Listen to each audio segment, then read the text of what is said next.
Hi friends, welcome back to my channel. So இன்றைக்கி நம்ம notice போர்டில் என்ன அனௌன்ஸ்மெண்ட் கொடுத்துருக்காங்க பற்றி இந்த வீடியோவில் நம்ம ஷார்ட்டாக பார்த்துக்கலாம்.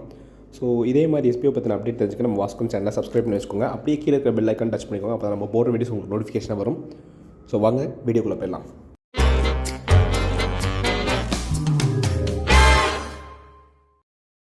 ஓகே ஃப்ரெண்ட்ஸ், ஸோ ஃபஸ்ட்டு விஷயம் என்ன அப்படின்னா, ரீஃபண்ட் அப்ளை பண்ணவங்களுக்கு இன்னையிலேருந்து நமக்கு மெயில் வர ஆரம்பிச்சிடும். ஸோ டோட்டலாக 2000 மெம்பர்கிட்ட சொல்லியிருந்தாங்க. ஸோ 2000 மெம்பருக்கும் ஒரே நேரத்தில் வருமா கேட்டால் அப்படி வராது. ஸோ மெயில் ஒவ்வொரு நாளும் கொஞ்சம் கொஞ்சம் பேட்சாக 3 டேஸ்க்கு டோட்டலாக மெயில் வரும். ஸோ அதில் ஃபுல்லாக கம்ப்ளீட் ஆகும். ஸோ யார் யாருக்கெல்லாம் மெயில் வருதோ ஸோ அதை நீங்கள் பிரிண்ட் அவுட் எடுத்து உங்கள் டீட்டெயில்ஸை ஃபில் பண்ணுற மாதிரி இருக்கும். ஓகேங்களா? ஸோ எந்த மெயிலேருந்து உங்களுக்கு மெயில் வரும் அப்படின்னா, sbotvm@gmail.comலேருந்து உங்களுக்கு ஒரு மெயில் வரும். ஸோ அந்த மெயிலில் உங்களுக்கு என்ன ஹெட்டிங் போட்டிருப்பாங்கன்னா, ரீஃபண்ட் அப்ளைடு அக்ரிமெண்ட் ஃபார்ம் சொல்லிவிட்டு உங்களுக்கு ஒரு மெயில் வந்திருக்கும். சரிங்களா? ஸோ அந்த ரீஃபண்ட் அப்ளைடு அக்ரிமெண்ட் ஃபார்மில் நீங்கள் அந்த ஃபார்மை டவுன்லோட் பண்ண வேண்டியதாக இருக்கும். பிரிண்ட் அவுட் எடுத்துகிட்டு அதில் உங்கள் ப்ரொஃபைல் டீட்டெயில்ஸ்லாம் ஃபில் பண்ணுற மாதிரி நிறைய கொஸ்டின்ஸ் கேட்டிருப்பாங்க.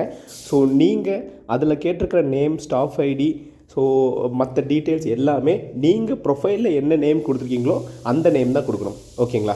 ஸோ ஒருவேளை நீங்கள் ப்ரொஃபைலில் கொடுத்த நேமும் பேங்க்கில் கொடுத்த நேமும் வேறு மாதிரி இருக்குது அப்படின்னா ஒன்றும் பிரச்சனை கிடையாது. ஸோ ப்ரொஃபைலில் என்ன நேம் கொடுத்துருக்கீங்களோ அதே நேமை மென்ஷன் பண்ணால் போதும். ஸோ கொடுத்துருக்கிற டீட்டெயில்ஸ்லாம் நீங்கள் கரெக்டாக ப்ரொஃபைலில் இருக்கிற மாதிரி ஃபில் பண்ணதும் நீங்கள் அந்த பிரிண்ட் அவுட்டை ஃபோட்டோ ஆர் ஸ்கேன் பண்ணி திருப்பி நம்ம sbotvm@gmail.comக்கு மெயில் பண்ணுற மாதிரி இருக்கும். ஸோ மெயில் பண்ணும்போது சப்ஜெக்ட் என்ன போடணும் அப்படின்னா, அக்ரிமெண்ட் அக்செப்டிங் மெயில் அப்படின்னு சொல்லி உங்களோட சப்ஜெக்ட் கொடுத்துக்கோங்க. கீழே நம்ம கண்டென்ட்டில் என்ன கொடுக்கணும் அப்படின்னா, உங்கள் நேம், ஸ்டாஃப் ஐடி போட்டுட்டு நீங்கள் ஸ்கேன் பண்ண பிடிஎஃப் வச்சுருப்பீங்க பார்த்தீங்களா? ஸோ ஸ்கேன் பண்ண பிடிஎஃப் பிஎன்ஜி ஏதோ ஒன்று வச்சுருக்கீங்க. ஸோ அந்த பிரிண்ட் அவுட்டோட ஸ்கேனை நீங்கள் அட்டாச் பண்ணிக்கோங்க. ஸோ அட்டாச் பண்ணி மெயிலுக்கு சென்ட் பண்ணி விட்ருங்க. உங்களுக்கு அந்த மெயில் ரிசீவ் ஆனதும் அதுலேருந்து 3 to 4 டேஸ்லாம் உங்களுக்கு அமௌண்ட் வந்து உங்கள் பேங்க்கு கிரெடிட் ஆக ஆரம்பிச்சிடும். நீங்கள் ப்ரொஃபைல் அண்ட் பேங்க் டீட்டெயிலில் என்ன பேங்க் டீட்டெயில் ஃபில் பண்ணிங்களோ அந்த பேங்க் டீட்டெயிலுக்கு தான் அமௌண்ட் வந்து ரிசீவ் ஆகும். சரிங்களா?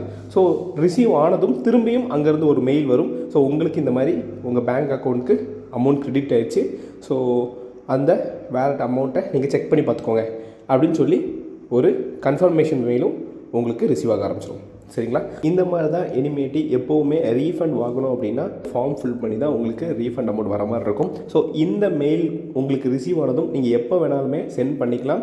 ஸோ எவ்வளவு சீக்கிரம் நீங்கள் சென்ட் பண்ணுறீங்களோ அதுலேருந்து 4 to 5 டேஸில் உங்களுக்கு அமௌண்ட் வந்து ரிசீவ் ஆக ஆரம்பிச்சிடும். சரிங்களா? ஸோ இந்த ரீஃபண்ட் ஃபார்ம் மெயில் வந்து யாருக்கெல்லாம் வரும் அப்படின்னா, யாரெல்லாம் ஏப்ரல் 10 வரைக்கும் ரீஃபண்ட் வேணும்னு சொல்லி மெயில் பண்ணி அதில் யாரெல்லாம் எலிஜிபிள் ஆன பர்சன்ஸ் அவங்களுக்கு மட்டும்தான் இந்த ரீஃபண்ட் ஃபார்ம் வர ஆரம்பிக்கும்.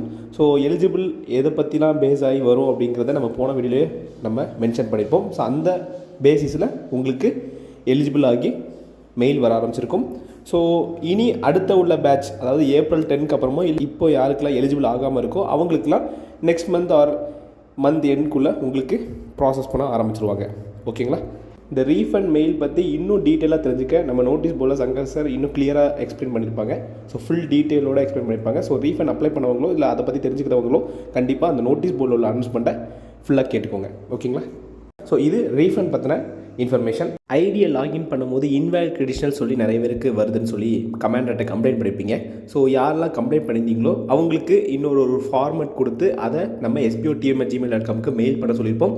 அந்த மாதிரி யாரெல்லாம் கரெக்டாக மெயில் பண்ணியிருக்கீங்களோ அவங்க எல்லாருக்கும் இன்னையிலேருந்து பாஸ்வேர்ட் வந்து சேஞ்ச் பண்ணி அது என்ன பாஸ்வேர்டு அப்படிங்கிறதையும் உங்களுக்கு மெயில் பண்ணிடுவாங்க. ஸோ மெயில் பண்ணதும் அந்த பாஸ்வேர்டை நீங்கள் உங்கள் ஸ்டாஃப் ஐடி போட்டு ட்ரை பண்ணி லாகின் பண்ணிக்கோங்க. ஸோ லாகின் ஆயிடுச்சு அப்படின்னா உடனே உங்களோட டுடே டாஸ்க் அண்ட் போனஸ் வேலட்டில் இருக்கிற அமௌண்ட்டை அஃபிலியேட் அக்கௌண்ட்டுக்கு மறக்காமல் சேஞ்ச் பண்ணிடுங்க. ஸோ நீங்கள் அஃபிலியேட் அக்கௌண்ட்டுக்கு அமௌண்ட் சேஞ்ச் பண்ணால் மட்டும்தான் உங்கள் டுடே டாஸ்க் அண்ட் போனஸ் வேலட்டில் இருக்கிற அமௌண்ட் வந்து 0 ஆகாமல் இருக்கும்.